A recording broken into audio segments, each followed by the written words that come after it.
La expedición 701 tenía como destino un lugar en Marte llamado Whitehead, y se le pedía a todos los pasajeros reunirse en la sala de embarque del vestíbulo azul con sus documentos en regla.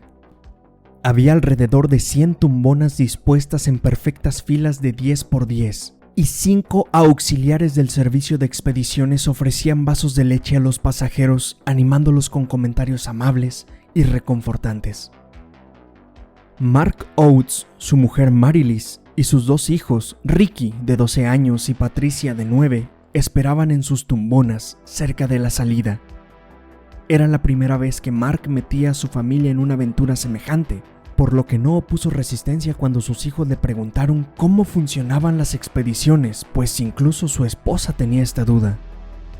Explicó que al método de la expedición también se le conocía como salto, y que había sido inventado por un sujeto llamado Víctor Carún, allá por el 87.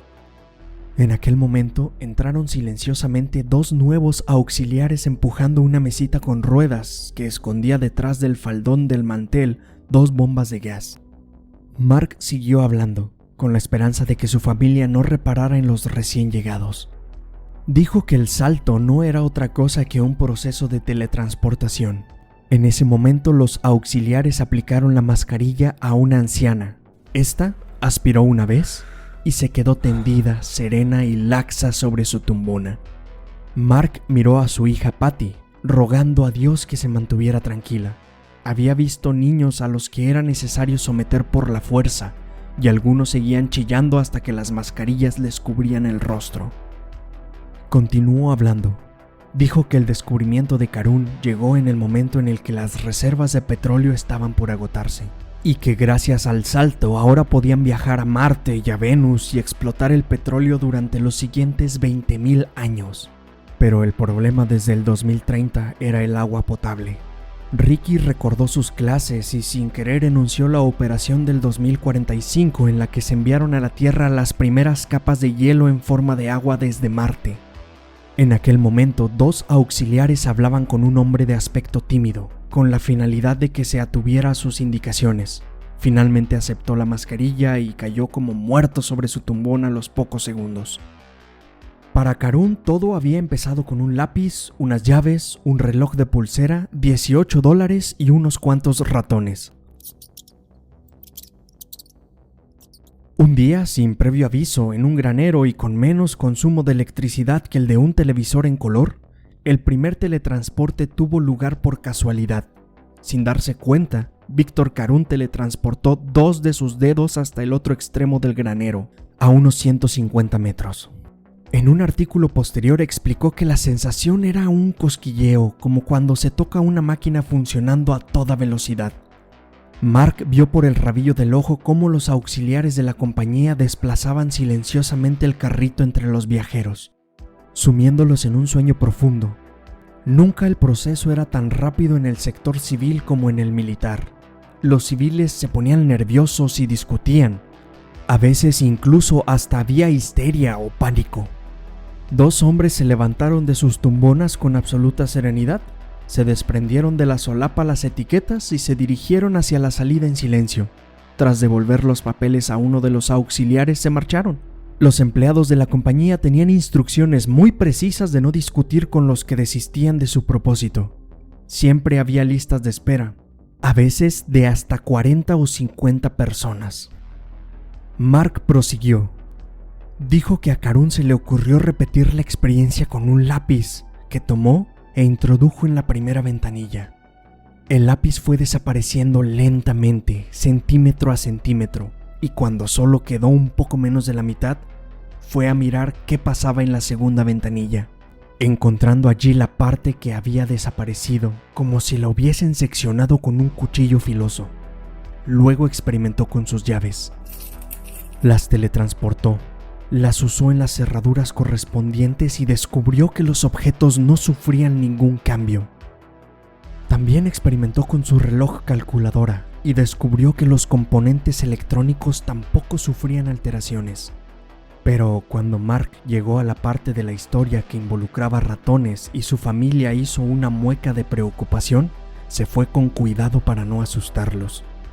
explicó que Karun introdujo al ratoncito en la ventanilla y que inmediatamente lo oyó caer sobre el cajón del otro extremo. Y al correr a verlo en la segunda ventanilla lo vio acurrucado sobre el cajón, con los ojos apagados y muy agitado. Intentando sonreír y decirlo de la mejor manera, Mark confesó que el ratoncito murió, igual que el segundo, el tercero, el cuarto. Que a pesar de que no había sangre ni edemas que indicaron cambios de presión u órganos internos reventados, los ratones morían. Luego de varios ratones muertos, Karun descubrió que morían si la cabeza atravesaba el portal. Descolgó un termómetro que había en la pared junto a la puerta de la cocina y lo introdujo en la ventanilla. Al salir marcaba la misma temperatura que al entrar. Buscó en el trastero un paquete de globos que usaba para entretener a sus nietos. Infló uno, lo ató y lo lanzó igualmente a través de la ventanilla. El globo surgió intacto, sin el menor rasguño. Estaba claro que la presión no tenía nada que ver con el asunto. Los auxiliares de la compañía de expediciones se hallaban muy próximos a la familia de Mark y esto hizo que se diera prisa en acabar su historia.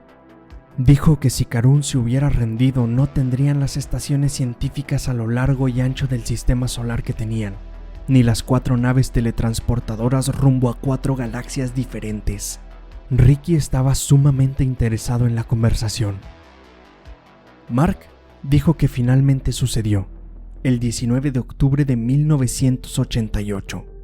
Dijo que fue una auténtica locura.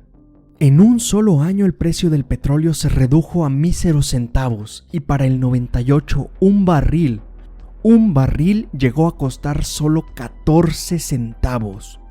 Y que para el 2006 se comenzó a teletransportar gente de manera regular. Pero en el 2045 la prospección acuífera adquirió prioridad absoluta y el petróleo solo algo de poco valor. Patty interrumpió. Ella solo quería saber qué había pasado con los ratones. Los auxiliares de salto estaban solo a 3 filas de la suya y Patty se sobresaltó al ver la cabeza de una señora caer hacia atrás después de colocarse la mascarilla. Ricky con sus 12 años lo entendía, o al menos sabía que no era posible saltar estando despierto. Patty por su cuenta pensaba en los ratones, pero Marilis, la esposa, hizo la pregunta del millón. ¿Cómo supo Karun que había que estar dormido para dar el salto? Los auxiliares se acercaban. No habría tiempo para terminar el relato. Tal vez fuera mejor así, pero la mirada de su mujer le exigía una respuesta y Mark no tuvo más opción que continuar.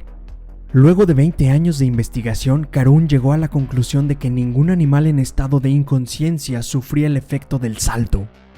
Había utilizado ratones drogados y notó que ellos volvían en sí para continuar sus vidas como si nada. Mark se encargó en enfatizar que estos ratones fueron estudiados a detalle y que no sufrieron de generaciones posteriores, ni tuvieron crías con 2 cabezas, ni fueron verdes, ni nada de nada. Ricky preguntó por el momento en que comenzaron a experimentar con seres humanos. Patty por los ratones y Marilis solo lo observaba con miedo. Aunque los auxiliares habían llegado al principio de su fila, Mark hizo una pausa para reflexionar. Su hija, a pesar de ser la menor, a pesar de saber menos, era la que hacía la pregunta clave. Era la que preguntaba el por qué habían muerto los ratones. Precisamente por ello, decidió contestarle a su hijo.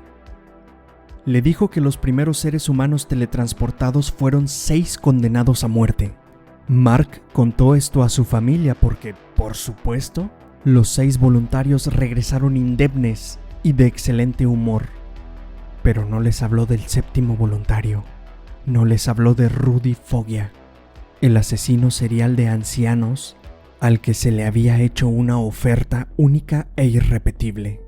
Dar el salto en completa vigilia a cambio de ser absuelto y liberado, si es que todo salía bien.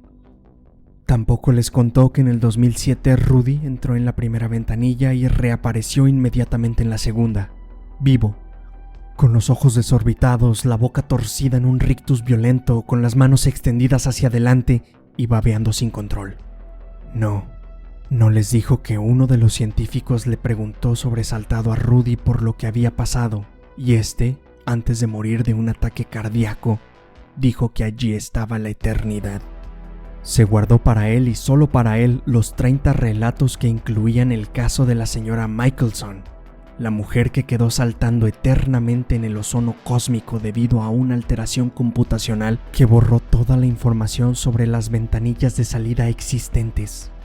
Patty y Marilee se acorralaron a Mark con lo de los ratones. Los auxiliares lidiaban con el hombre delante de la familia de Mark. Este los entretenía con preguntas y procuraba distraerlos para evitar el gas, y los pobres auxiliares trataban de manejar la situación lo mejor que podían. Mark suspiró y tragó saliva. Dijo que la conciencia no se puede desintegrar como un cuerpo. Dijo que es algo que se mantiene siempre constante, y nadie sabe si es siquiera capaz de procesar la delirante concepción del tiempo verdadero. Dijo que si bien el salto era instantáneo corporalmente, podía durar muchísimo tiempo para la mente. Mark observó a Ricky. Su expresión era tensa e inquieta. Lo entendía y al mismo tiempo no lo hacía. Y es que ni siquiera él lo comprendía. ¿Cuánto duraba realmente el salto? ¿100 años? ¿1000? ¿1 millón? ¿1000 millones? ¿Cuánto tiempo permanece inmersa la mente en sus propios pensamientos una vez que está en el infinito campo blanco? ¿Acaso 1000 eternidades antes de retornar hacia la luz, la forma y el cuerpo no es algo para volverse loco a morir? Los auxiliares llegaron. Patty tenía miedo, pero Mark la calmó y se ofreció a ir primero para tranquilizar a su familia. Se colocó por él mismo la mascarilla y aspiró con fuerza aquella oscuridad. Cuando abrió los ojos, lo primero que vio fue el cielo negro de Marte a través de la cúpula que cubría Whitehead City. En la noche, las estrellas centelleaban con un fulgor salvaje nunca soñado en la Tierra. Después se dio cuenta de que algo extraño ocurría en la sala de llegada. Murmullos, luego gritos, por fin, un horrible alarido sumamente familiar. Trató de incorporarse a pesar del vértigo e ir con su esposa, y vio que varios auxiliares corrían hacia ellos. Marilee se le acercó, tambaleándose y señalando algo con su mano. En medio de otro grito desgarrador se desplomó. Mark miró en la dirección que le había indicado Marilee. Lo sabía, no era miedo lo que había visto en los ojos de su hijo, sino curiosidad. ¿Por qué no lo notó antes?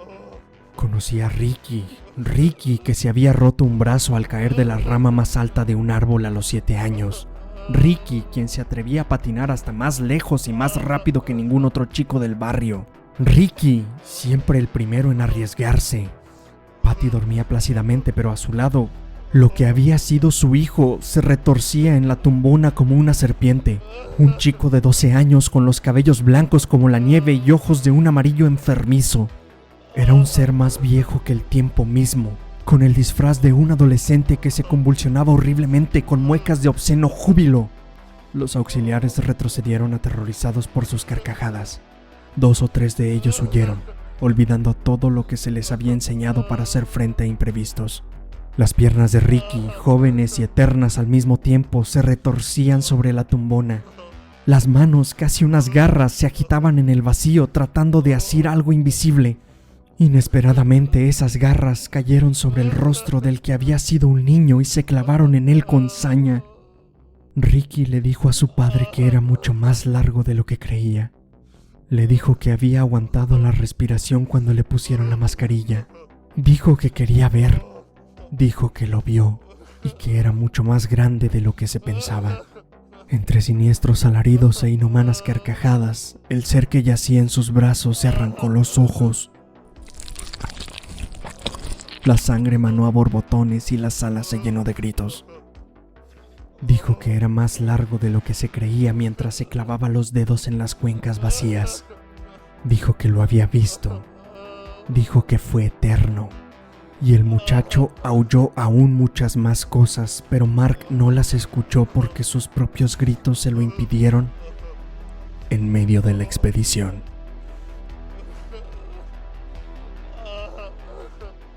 La expedición es un cuento de ciencia ficción de Stephen King publicado por primera vez en la revista The Twilight Zone en 1981. Adaptado y narrado por Edwin Zapata y producido por Torre 138 para Relatos para Llevar Podcast. Y para más relatos como este, te invitamos a que te suscribas.